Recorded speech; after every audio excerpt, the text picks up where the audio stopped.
Hi guys, welcome back to my YouTube channel, Tejunata YouTube channel. ಇವತ್ತು ನಾವು ಶಾವಿಗೆ ಪಾಯಸ ಮಾಡ್ತಾಯಿದ್ದೀವಿ ಮತ್ತು ಬೋಂಡ ಮಾಡ್ತಾಯಿದ್ದೀವಿ. ನಿಮ್ಮ ಹತ್ರನೂ ಈ ವಿಡಿಯೋ ಶೇರ್ ಮಾಡ್ಕೊಳ್ಳೋಣ ಅಂತ ಮಾಡ್ತಾಯಿದ್ದೀನಿ. ಈ ಲಾಗ್ನ ಯಾವ ಥರ ಮಾಡೋದು ಅಂತ ಹೇಳ್ಕೊಡ್ತೀನಿ, ಬನ್ನಿ. ಇವಾಗ ಎಲ್ಲ ಡ್ರೈ ಫ್ರೂಟ್ನು ಕಟ್ ಮಾಡಿ ಇಟ್ಕೊಂಡಿದ್ದೀನಿ. ಬಾದಾಮಿ, ಪಿಸ್ತಾ ಮತ್ತು ದ್ರಾಕ್ಷಿ ಮತ್ತು ಗೋಡಂಬಿ ಇವು ಮೂರನ್ನು ಇದು ಚಾಪ್ ಮಾಡ್ಕೊಂಡು ಇಟ್ಕೊಂಡಿದ್ದೀನಿ. ಇವಾಗ ಇದನ್ನು ತುಪ್ಪದಲ್ಲಿ ಹಾಕಿ ಹುರಿಯೋಣ, ಬನ್ನಿ. ಇವಾಗ ಎಲ್ಲನೂ ಸ್ವಲ್ಪ 1-2 ಸ್ಪೂನ್ ತುಪ್ಪ ಹಾಕ್ಕೊಂಡು ಹುರ್ಕೊಳ್ಳೋಣ.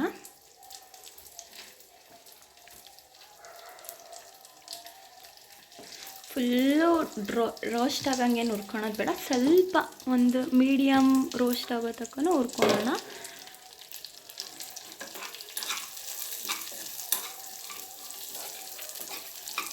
ಇವಾಗ ಶಾವಿಗೆನ ಹುರಿದು ಇಟ್ಕೊಂಡಿದ್ದೀವಿ. ಸೇಮ್ ಇದನ್ನು 1-2 ಸ್ಪೂನ್ ತುಪ್ಪ ಹಾಕ್ಕೊಂಡು ಹುರ್ಕೋಬೇಕು. ಹುರ್ಕೊಂಡು ಇಟ್ಟಿದ್ದೀನಿ. ಇವಾಗ ಒಂದು ಕಡಾಯಿ ಇಟ್ಕೊಳ್ಳೋಣ. ಕಡಾಯಿ ಇಟ್ಕೊಂಡು ಗ್ಯಾಸ್ ಆನ್ ಮಾಡ್ಕೊಳ್ಳೋಣ, ಸರಿನಾ? ಇವಾಗ 1-2 ಸ್ಪೂನ್ ತುಪ್ಪ ಹಾಕ್ಕೊಳ್ಳೋಣ.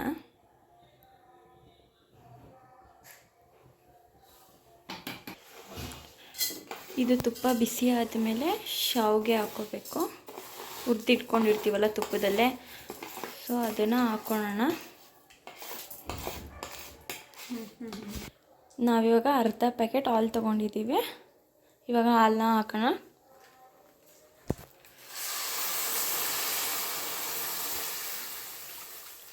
ಶಾವಿಗೆ ಹಾಕಾದ್ಮೇಲೆ ಹಾಲನ್ನ ಅರ್ಧ ಲೀಟ್ರು ಹಾಕ್ಕೊಳ್ಳಿ.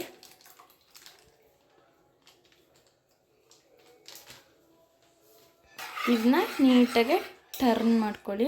ಅದಾದಮೇಲೆ ಇದು ಸ್ವಲ್ಪ ಕುದಿಯೋ ತನಕ ಸ್ವಲ್ಪ ಬಿಡಿ.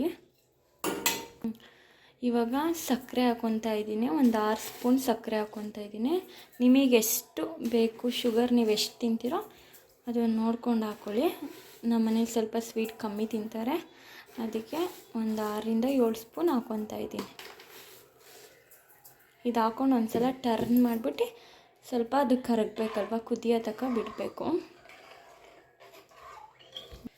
ಇವಾಗ ಒಂದು 5 ಏಲಕ್ಕಿನ ಕುಟ್ಕೊಂಡು ಹಾಕ್ಕೊಳ್ಳೋಣ.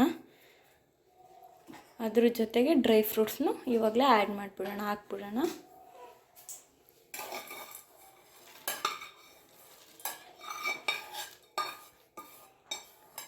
ಇವಾಗ ಒಂದು ಸಲ ಮಿಕ್ಸ್ ಮಾಡಿ ಒಂದು 5 ಮಿನಿಟ್ಸ್ ಕುದಿಸ್ಬಿಟ್ಟು ಆಫ್ ಮಾಡಿಬಿಡೋಣ. ಇಷ್ಟೇ ಹಾಲು ಖೀರ್ ಮಾಡೋದು. ನಿಮಗೂ ಈ ರೆಸಿಪಿ ಇಷ್ಟ ಆಗಿದ್ದರೆ ನೀವು ಒಂದ್ಸಲ ಟ್ರೈ ಮಾಡಿ, ಹೇಗಿದೆ ಅಂತ ಕಮೆಂಟ್ ಮಾಡಿ. ಇವಾಗ ನಿಮ್ಗೆ ಇಷ್ಟ ಆಗಿದ್ರೆ ಲೈಕ್ ಮಾಡಿ, ಶೇರ್ ಮಾಡಿ, ಕಮೆಂಟ್ ಮಾಡಿ. ಪ್ಲೀಸ್ ನನ್ನ ಚಾನಲ್ನ ಸಬ್ಸ್ಕ್ರೈಬ್ ಮಾಡಿ. Thank you for watching this video.